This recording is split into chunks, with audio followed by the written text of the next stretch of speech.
Let's just go straight to the video. Hello everyone, welcome and welcome back to Arise Through Grace.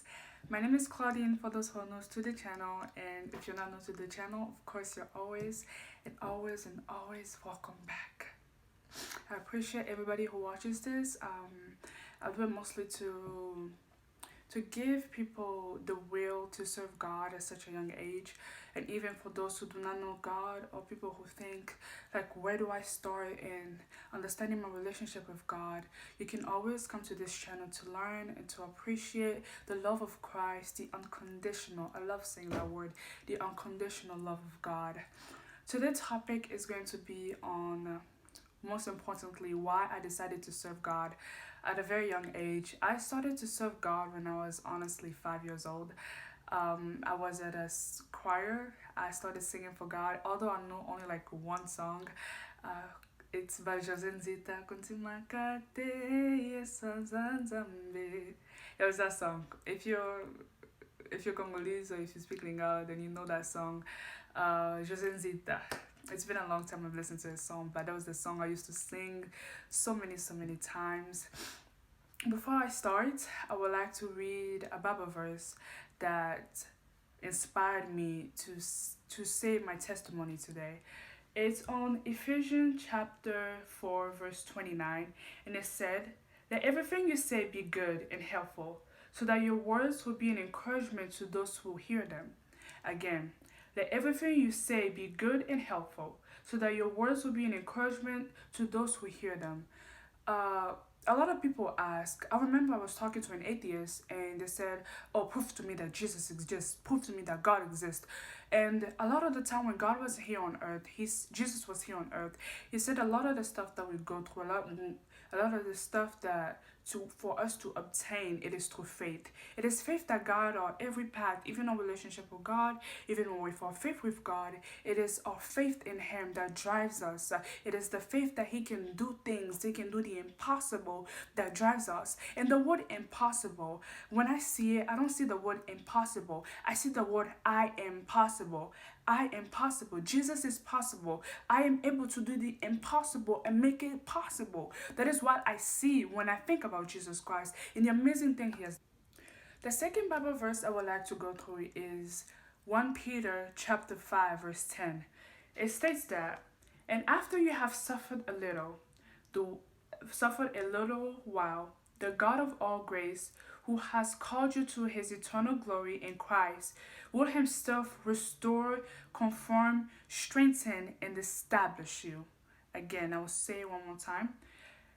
"And after you have suffered a little while, the God of all grace, who has called you to His eternal glory in Christ, will Himself restore you, confirm, strengthen, and establish you."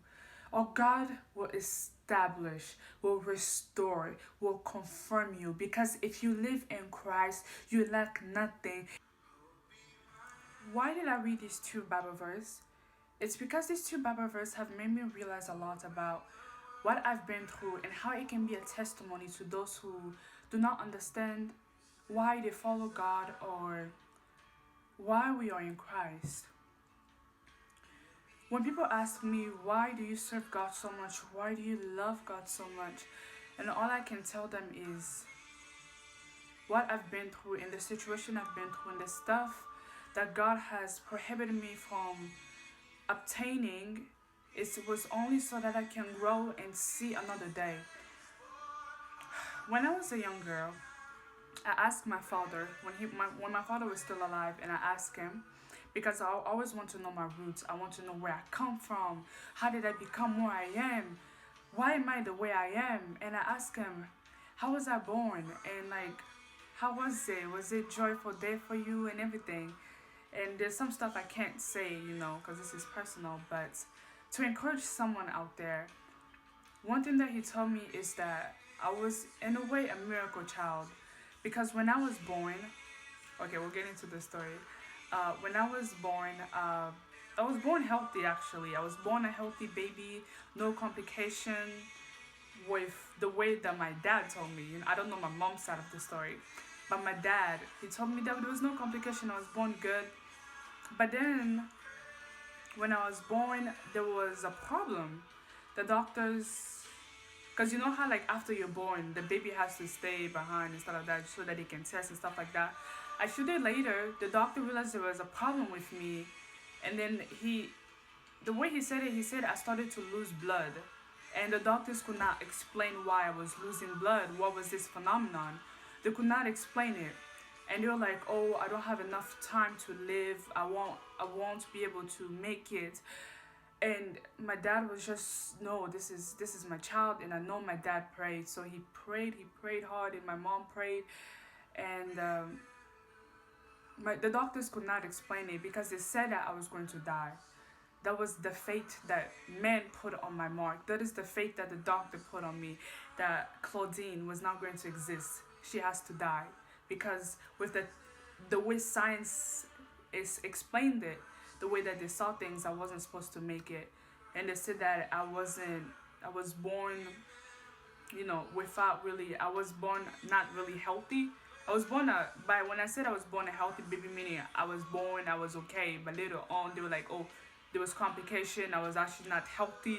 You see, these two versions that did not make sense. See how when the devil sees you and they're like, oh, this one, I cannot let her live. The devil was trying everything, saying everything, so that my parents would be like, oh, you know what? This will be a lot of medical bills. We can't afford to have a child who is not healthy. It's okay if we just let her die.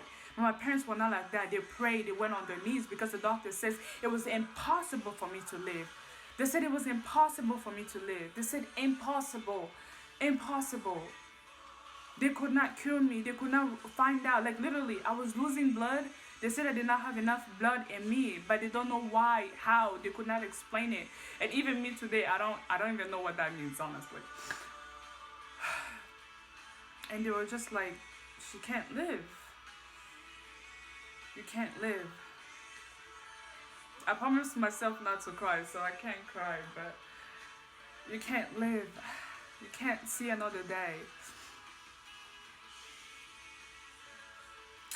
And my parents said, no, she has to live, she has to see another day. And they prayed, and they prayed, and they prayed. And by God's grace, I am here. I am a phenomenon. I am a miracle. Because even after I was cured, when they didn't know what happened, the doctors, even today, they never could explain why I was here. And even my parents, when I asked my dad about it, like, how did this happen? He said, I don't know. We just prayed. Faith. By God's grace, by faith, I am here. Atheists, they want to see God. They want to see evidence that God exists.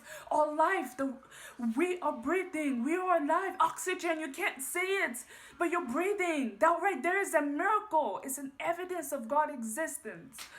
And I wish there was so many people out there that can see it, that can see that there's more to life than just, I want to see with my eyes. God says, blessed are those who see, who have not seen, but they believe. Just because you have not seen Jesus Christ does not mean he doesn't exist. You exist. Imagine how you live, what you do. There are kids of your age. What do they have what do they have and what do you have that makes you more better than them? You live in America and you have free education. Kids in Africa don't have free education. Most of them don't. They have to pay. I am a living testimony of that. My parents have to pay for my school. And when I came in America and I saw kids, they were not satisfied with going to school. I was like, you guys have opportunity to make bigger things out of yourself. And look at what you're doing with education. You don't want to go to school. They have to force you to go to school. And I'm like, wow, y'all should just allow kids from Africa to come here. They will love school. They will even be like, hey, you know what? Let's make school 9 hours. I'm serious. It's that serious. Because there's much more opportunities here in America than it is in Africa. And then, let's continue with the story. So they told me I wasn't supposed to make it. And my parents prayed, and thanks to God, I lived. But I always had problems. And then I talked to my mom. And this is the story about when I was talking to my mom after my dad died. And I was asking more question. And she was like, after you were born, after what had happened, you were born and everything, but like as you were growing older, you always had to go to the hospital because even you weren't eating that well, you never really had appetite to eat. That's not why I'm skinny. I'm skinny because of my high metabolism. Anyway, um, but they were saying like you weren't eating, you weren't being fed well. Like they were saying like even though you were eating, you weren't getting the nutrition that you needed, and like I was constantly sick. And I literally remember that when I was a little kid, I was constantly sick. I was constantly sick. I will always be weak, and I never understood why that happened. And as I went back to doctors upon doctors, this is the part of the story a lot of people don't know about this story. When I went to doctors, they kept saying she can't make it, she can't make it, can't live, and they were saying like, hey, remember when she was born, she had complication. Literally, my parents told me this. They were like, she was born, she had complication. We don't know why she is still living. She shouldn't be living right now. And with the way that things are going, she might as well just die.